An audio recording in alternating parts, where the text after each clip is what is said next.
ॐ नमश्चण्डिकायै दुर्गासप्तशती दशमोऽध्यायः ध्यानम्। ॐ उत्तप्तहेमरुचिरां रविचन्द्रवह्निनेत्रान्धनुशरयुताङ्कुशपाशशूलम् रम्यैर्भुजैश्च दधतीं शिवशक्तिरूपां कामेश्वरीं हृदि भजामि धृतेन्दुलेखाम्।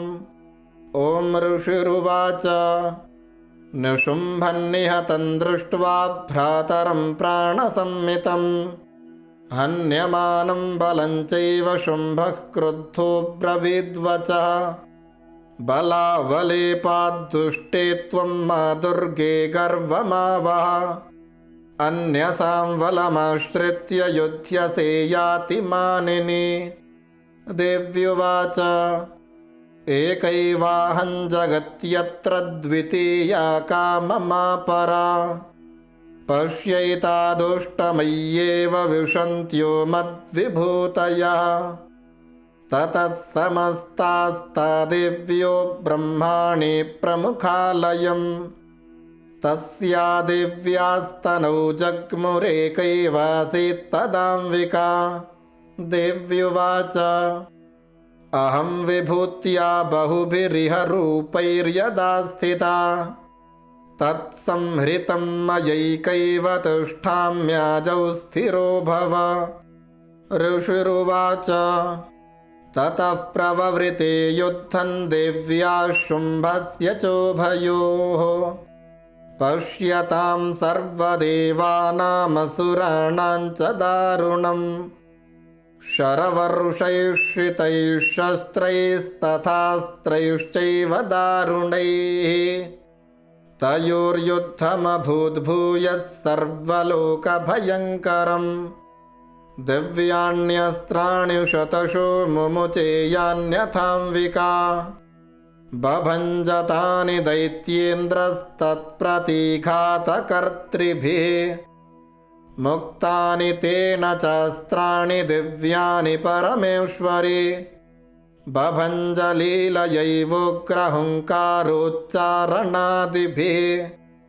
ततः शरशतैर्देवी माच्छादयतसोऽसुरः सापि तत्कुपिता देवी धनुश्चिच्छेदचेषुभिः छिन्ने धनुषि दैत्येन्द्रस्तथा शक्तिमथाददे चिच्छेददेवी चक्रेण तामप्यस्य करे स्थिताम्।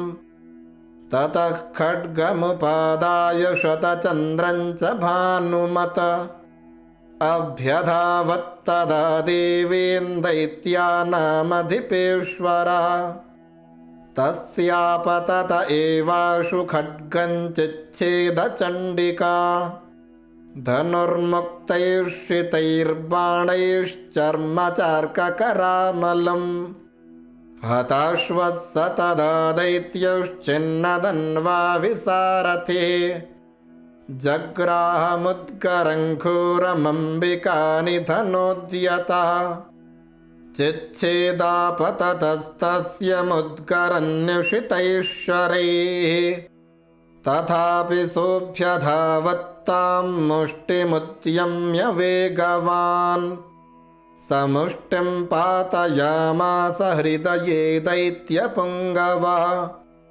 देव्यास्तञ्चापि सा देवी तलेनोरस्य ताडयत तलप्रहाराभिहतो निपपात महीतले स दैत्यराजः सहसा पुनरेव तथोत्थितः उत्पत्य च प्रगृह्योच्चैर्देवीं गगनमास्थितः तत्रापि सा निराधारा युयुधे तेन चण्डिका नियुद्धङ्खे तदा दैत्यश्चण्डिका च परस्परं चक्रतुः प्रथमं सिद्धमुनिविस्मयकारकम् ततो नियुद्धं सुचिरं कृत्वा तेनाम्बिकासः उत्पात्य भ्रामयामास चिक्षेपधरणीतले सक्षिप्त तु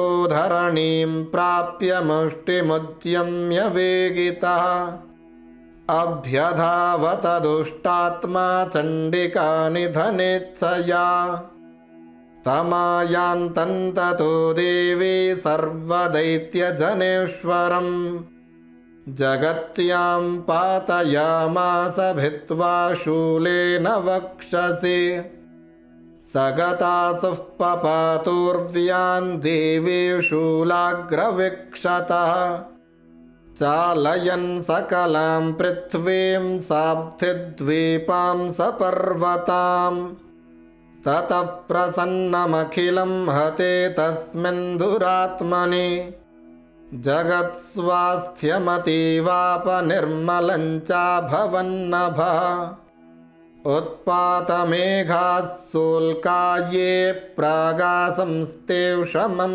ययुः सरितो मार्गवाहिन्यस्तथा संस्तत्र पातिते ततो देवगणाः सर्वे हर्षनिर्भरमानसाः बभूवुर्निहते तस्मिन् गन्धर्वा ललितं जगुः अवादयंस्तथैवान्येन नृतुश्चाप्सरो गणाः ववुः पुण्यास्तथा वाताः सुप्रभो भूद्दिवाकरः जज्वलुश्चाग्नयः शान्ताः शान्तादिग्जनितस्वनाः ॐ इति श्रीमार्कण्डेयपुराणे सावर्णिके मन्वन्तरे देवी माहात्म्ये शुम्भवधो नाम दशमोऽध्यायः।